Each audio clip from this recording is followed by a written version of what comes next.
Hey there, and welcome back to another MCU video. And today I want to talk about the future of the Black Panther franchise within the confines of the MCU, and more specifically, what's going to be done about the character of T'Challa.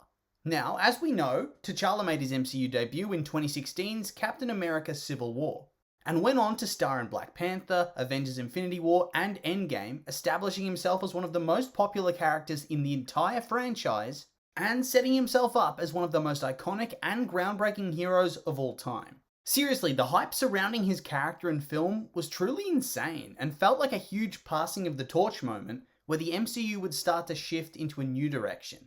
But as we know, unfortunately, in the latter half of 2020, we saw the death of Chadwick Boseman, the actor who had brought T'Challa to life on the big screen.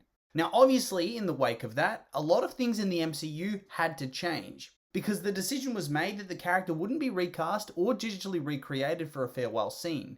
And it quickly became apparent that a new era of Black Panther was about to begin. And for the most part, I think this decision was met with overwhelming praise, because a lot of people have become really attached to the character, and in particular, the actor who portrayed him. In only 4 years, he'd established himself as an MCU mainstay, and it felt like a bit of a betrayal to even consider casting somebody else in the role. And honestly, at the time, I was a firm believer in that perspective too, because yeah, I loved that version of the character and had no real interest in seeing anybody take up the role.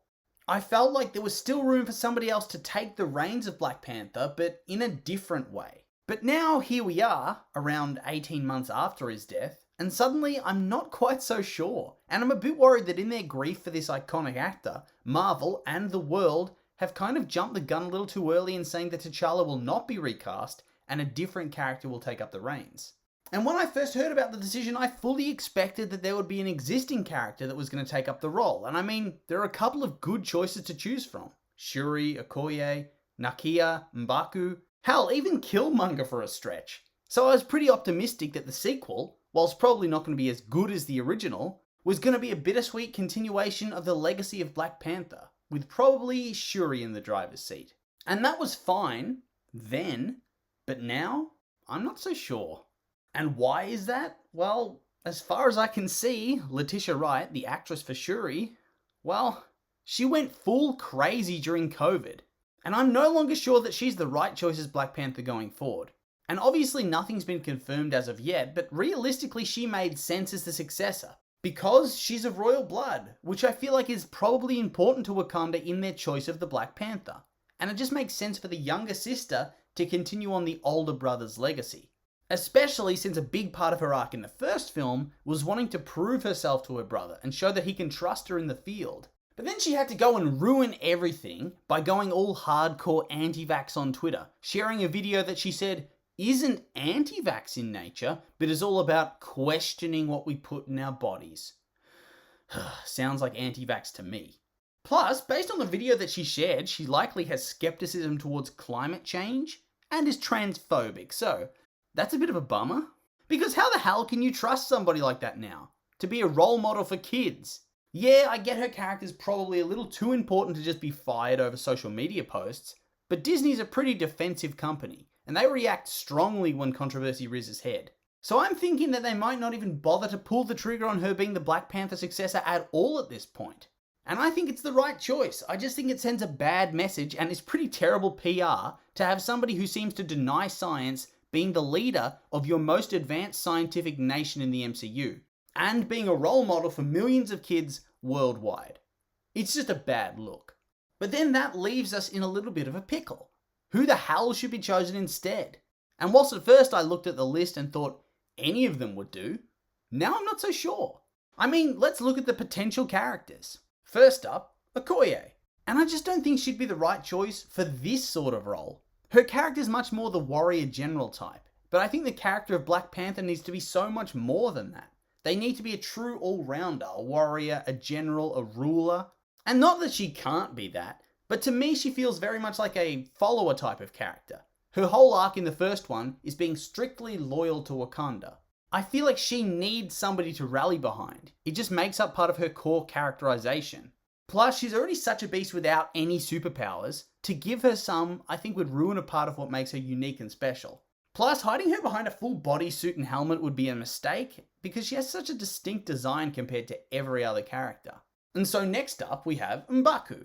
And yeah, he could do the job, but isn't his whole deal that his tribe thinks that the direction of Wakanda is wrong? Yeah, he ends up pledging to join the nation properly in the end, but it would still be a bit too soon to just say, oh yeah, here you go mate, have the keys to the kingdom. Once again, I feel like that goes against his character arc. And then I guess you could pull out an alternate universe Killmonger, but then you'd have to reintroduce the character and explain how his backstory diverges from the main universe counterpart. And honestly, that would just be a waste of time. The film shouldn't be another origin story. People want to see the continuation of the story, not a reboot in an AU that bleeds into the main timeline. And that really just leaves us with Nakia. And when I think about it, I actually think she'd be a cool and intriguing option. Her whole arc was about wanting to help the disenfranchised people of the world because Wakanda was so isolationist. So, after T'Challa's brought Wakanda to the world stage and integrated their culture into the world, perhaps it would be a good step for her to continue this pathway, honouring his legacy as the Black Panther.